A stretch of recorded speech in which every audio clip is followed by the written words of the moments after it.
Hello बच्चों, आज हम बात करेंगे कक्षा 7 के विज्ञान विषय के पौधों में पोषण अध्याय के बारे में।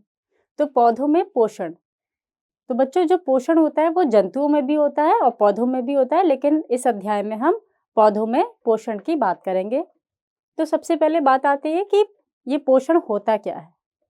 तो पोषण क्या होता है बच्चों कि ये एक क्रिया है जिसके द्वारा हम या कोई भी जीव है वो वातावरण से उन पदार्थों या तत्वों को प्राप्त करते हैं जो उनकी वृद्धि, विकास, तो यहाँ पे वृद्धि या विकास हम शारीरिक और मानसिक दोनों ही रूप में लेंगे, तथा ऊर्जा की आपूर्ति के लिए आवश्यक है। अर्थात हम जानते हैं कि कोई भी पौधा है या जीव है उसको कार्य करने के लिए ऊर्जा चाहिए और उसके विकास और वृद्धि के लिए भी उसको कुछ ना कुछ पोषक तत्वों की आवश्यकता होती है। और वो जब हमारे शरीर में जब हम खाते हैं या पौधे कुछ भी पोषक तत्व ले रहे हैं, चाहे वो मिट्टी से ले रहे हैं या हवा से ले रहे हैं, तो वो उनके शरीर में जाता है ना, और फिर वो अपने उसके विकास करते हैं, विकास या वृद्धि होती है उस पौधे की, या कोई जीव में अगर हो रहा है तो उस जीव की वृद्धि या विकास होगा। तो ठीक उसी तरह जो पौधों में भी पोषण है वो क्या करते हैं, ये जो भी ले रहे हैं। अब हमने इसमें कहा कि वातावरण से, तो ये तो हो गया बच्चों कोई भी जीव के लिए। लेकिन बात जब पौधों की आती है तो पौधे क्योंकि वो अपना भोजन स्वयं बनाते हैं, वो बाहर से नहीं लेते हैं।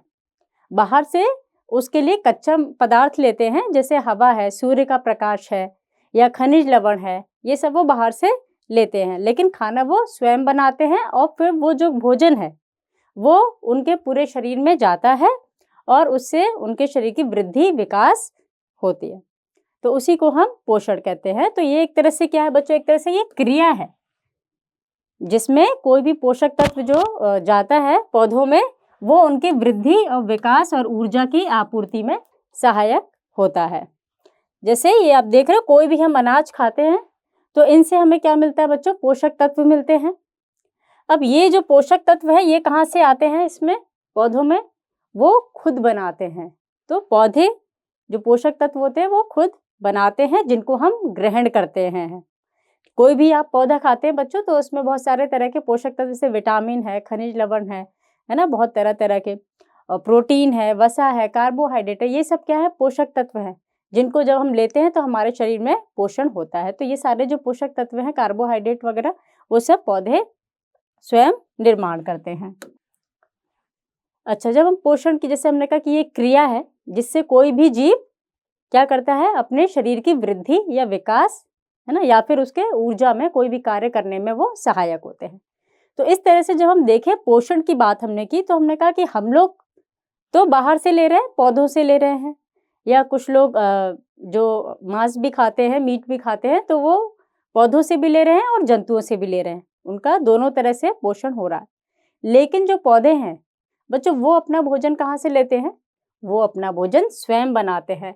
तो वो जब स्वयं बनाते हैं अपना भोजन, तो ये क्या हो गया, स्वपोषी। स्व मतलब खुद या स्वयं, पोषी मतलब पोषण करना है, वो जो क्रिया है वो अपना पोषण खुद कर रहे हैं, यानी अपने शरीर का निर्माण, विकास वो खुद ही कर रहे हैं, उसके लिए कुछ बाहर से नहीं। इसमें फिर दूसरा था परपोषण। पर मतलब हो गया दूसरा और पोषण मतलब हो गया दूसरे से जब हम पोषण ग्रहण करते हैं।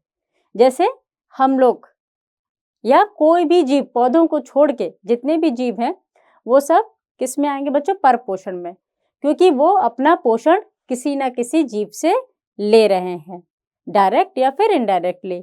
तो जैसे कि अगर हम बात करें कि भालू है तो वो शहद खाएगा, तो शहद उसको कहाँ से मिलेगा भाई, मधुमक्खियाँ शहद बनाती हैं।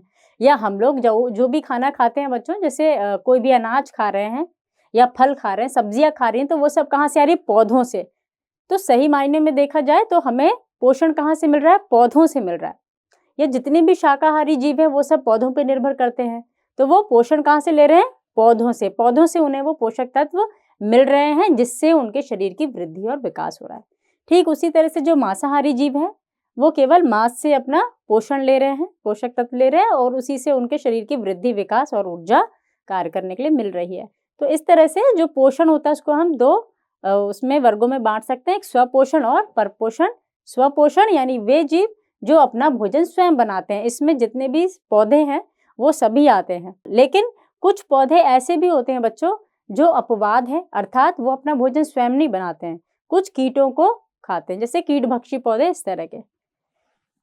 चलिए, इसमें जैसे कि हमने बताया कि परपोषण में बहुत तरह के जीव आते हैं, कुछ शाकाहारी आते हैं, है ना, मांसाहारी भी आते हैं, कुछ मृतोपजीवी भी होते हैं बच्चों, कि जो मृत जीवों से अपना पोषक तत्व लेते हैं, पोषण करते हैं उसके द्वारा। जैसे कवक, आपने देखा होगा बच्चों, मशरूम जिसे कहते हैं, वो जो मशरूम है वो क्या है, वो मृतोपजीवी है ना। तो कई सारे मशरूम तो बहुत जहरीले भी होते हैं और कई सारे कुछ हैं जो जिनको खाने के तौर पे हम ग्रहण करते हैं। तो आपने देखा होगा बच्चों, मशरूम सड़े गले पदार्थों से अपना भोजन लेता है। वहीं परजीवी की जब बात करते हैं बच्चों, तो ये आपने देखा होगा, ये कभी-कभी सिर में जूं हो जाते हैं या जंतुओं के भी हो जाते हैं, गाय भैंस वगैरह के भी, तो ये भी परजीवी है, क्योंकि ये दूसरे जीव से पोषण ले रहा है, उसका खून शक कर रहा है, ले रहा है। तो और इसमें क्या होता है, परजीवी कैसे कहेंगे कि ये परजीवी हैं भाई, भोजन तो ये भी दूसरों से ले रहे हैं, ये भी दूसरी चीजों से ले रहे हैं, लेकिन ये मृतोपजीवी हैं, मृतोप यानी मृत पदार्थों से भोजन ले रहे हैं, और ये दूसरे कोई भी जीव से ले रहे हैं। लेकिन इसमें क्या होता है बच्चों, परजीवी में, कि एक जीव जो भोजन ले रहा है यानी जो पोषण ले रहा है, उसको तो फायदा हुआ, दूसरे को क्या हुआ, नुकसान हुआ। भाई इसने आपके सिर का खून पिया तो इसको तो इसका पोषण हो गया, लेकिन आपको तो इससे कोई फायदा नहीं हुआ, आपको नुकसान हुआ। ऐसे ही खटमल वगैरह भी जो होती हैं वो भी क्या है, परजीवी है ना। तो इस तरह से अब हम बात करते हैं प्राणी सम पोषण में। तो बच्चों, प्राणी सम पोषण में इसमें खाने को हम डायरेक्ट ऐसे लेते हैं, जैसे हम लोग हैं प्राणी सम पोषी, हम भोजन लेते हैं और फिर उसको पचाते हैं, है ना। तो ये सारे प्राणी सम पोषण में क्या है, जैसे अमीबा है और मनुष्य भी एक इसका उदाहरण है। अच्छा, परजीवी भी बच्चों दो तरह के होते हैं, जैसे हमने कहा कि ये क्या करते हैं, परजीवी क्या होते हैं, जो दूसरे जीव से अपना भोजन लेते हैं और खुद को फायदा हुआ और अगले को क्या होता है, नुकसान होता है। तो इसमें बाह्य परजीवी जो शरीर के बाहर रहते हैं आपके, जो आपको दिखाई दे सकते हैं, दिखाई देते हैं कि हाँ भाई ये है, परजीवी है। जैसे मच्छर आ गया, मच्छर भी खून पीता है भाई, वो भी परजीवी है, आपसे पोषण ले रहा है वो अपना, और ये आपके बाह्य स्किन पे ही से लेता है पोषण। वहीं जूं है वो भी आपकी बाह्य स्किन से ले रहा है, खटमल है ये भी, तो ये बाहरी शरीर के बाहर से स्किन से या सतह से पोषण लेते हैं, तो ये बाह्य परजीवी। अंतः परजीवी जो आपके शरीर के अंदर रहते हैं, जैसे एस्केरिस है ना, ये एस्केरिस है बच्चों। कई बार देखा होगा जो छोटे बच्चे होते हैं मिट्टी वगैरह जो खाते हैं, वो उसमें ये कीड़े हो जाते हैं, है ना, कृमि कहते हैं इसको। तो ये जो एस्केरिस है ये आंतों में पाए जाते हैं और फिर आंतों से ब्लड सक करते हैं, खून वो चूसते हैं आंतों से। तो इस तरह के कुछ अमीबा भी होते हैं, अंतः परजीवी होते हैं ना। तो इस तरह इसमें भी आप देख रहे हैं कि कई तरह के इसमें और भी ऑर्गेनिज्म है। तो ये अंतः परजीवी क्या हुए, जो भी शरीर के अंदर जो आपसे पोषण ले रहे हैं वो क्या हुए, अंतः परजीवी हुए। फीता कृमि भी इसका एक उदाहरण है, फीता कृमि और एस्केरिस है इस तरह से। अच्छा, प्राणी संपोषण की बात की थी हमने बच्चों की, जब हम सीधे अपना खाना लेते हैं, खाते हैं और फिर चबाते हैं, पचाते हैं, इस तरह का पूरी क्रिया होती है। तो उसी का उदाहरण जो प्राणी संपोषण है, उसमें शाकाहारी जीव आते हैं सारे, मांसाहारी आते हैं और सर्वाहारी ये सब आते हैं ना। इसमें देखोगे आप कि जो गाय है वो अपना भोजन लेती है, चबाती है, फिर पचाती है, इसी तरह ये सारे प्रोसेस सब में होते हैं। तो शाकाहारी क्या होते हैं, जो केवल पेड़ पौधों से ही अपना भोजन ग्रहण करते हैं, वो मीट वगैरह नहीं खाते हैं, तो शाकाहारी जीव हुआ। मांसाहारी जो केवल मांस पर आश्रित है, जो केवल मांस ही मीट वगैरह ही खाते हैं। सर्वाहारी जो पेड़ पौधों से भी अपना भोजन लेते हैं और अन्य जंतुओं से भी अपना भोजन ग्रहण करते हैं, तो वो सर्वाहारी जीव में हो गए। जैसे मनुष्य भी एक सर्वाहारी जीव का उदाहरण है। अच्छा, अब हमने बताया कि अभी सब अपना पोषक तत्व ले रहे थे और अपना पोषण कर रहे थे शरीर का, यानी अपने शरीर की वृद्धि विकास कर रहे थे। तो अब ये जो पोषण की हम बात कर रहे हैं, तो इस पोषण में ऐसा होता क्या है कि हमारे शरीर की वृद्धि होती है, विकास होता है ना, कार्य करने के लिए हमें ऊर्जा प्राप्त होती है। तो बच्चों, जो पोषण हम करते हैं, जो भी हम भोजन लेते हैं, कोई भी कहीं से कैसे भी जो भोजन ले रहा है, उसमें कुछ पोषक तत्व होते हैं, उनके नाम इस प्रकार दिए गए हैं, जैसे कार्बोहाइड्रेट है, प्रोटीन, वसा, विटामिन, खनिज लवण और जल क्या है, वो खाना पचाने में हेल्प करता है। और ऐसे भी आप जानते हैं कि हमारे शरीर का जो है आधे से ज़्यादा भाग में क्या है, जल है। तो जल आधे से लगभग 75 यानी 75% जल हमारे शरीर में है।